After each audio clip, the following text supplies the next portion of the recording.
আজহারুল ইসলাম রতন, আপনি জানতেছেন গরুর অন্ডকোষ খাওয়া কি জায়েজ আছে? জায়েজ আছে, কোনো অসুবিধা নেই। আপনার মনে চাইলে আপনি খেতে পারেন রুচিতে। আলহামদুলিল্লাহ, দেশের কিংবা প্রবাসের, কাছের কিংবা দূরের আমার এই ভিডিওটি যারা যেখান থেকে দেখছেন তাদেরকে আমার আন্তরিক মোবারকবাদ ও ইসলামী সম্ভাষণ। আসসালামু আলাইকুম রহমতুল্লাহি ওবরকাতুহু।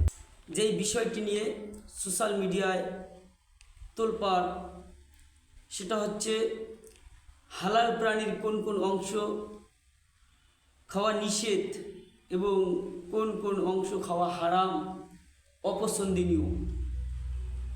তার এক নম্বর বিষয় হচ্ছে পশুর যেই অঙ্গটি খাওয়া যাবে না সেটা হচ্ছে, এক নম্বর হচ্ছে রক্ত, প্রবাহিত রক্ত। এই প্রবাহিত রক্ত খাওয়া হারাম। দ্বিতীয় নাম্বার হচ্ছে চক্ষু। পশু হালাল কিন্তু তার চক্ষু হারাম, চক্ষু খাওয়া যাবে না।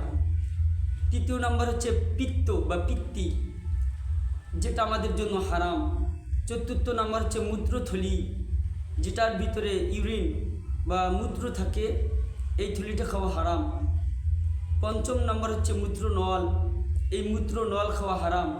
এটা গাভী হোক অথবা এটা ষাঁড় হোক। ষষ্ঠ নম্বর হচ্ছে অন্ডকোষ বা বিচি, যেটা নিয়ে সোশ্যাল মিডিয়াতে আপনার ভাইরাল তোলপাড়। এই অন্ডকোষ খাওয়া হারাম। রক্ত চলাচলকৃত রক, এই রক্ত চলাচলকৃত রক এটা ভক্ষণ করা যাবে না, এটা খাওয়া হারাম।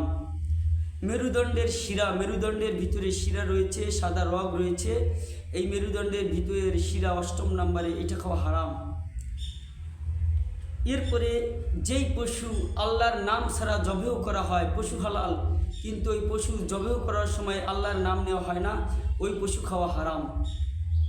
যেই পশু গায়রুল্লাহর নামে জবেহ করা হয়, এই পশু খাওয়া হারাম। 11 নম্বর হচ্ছে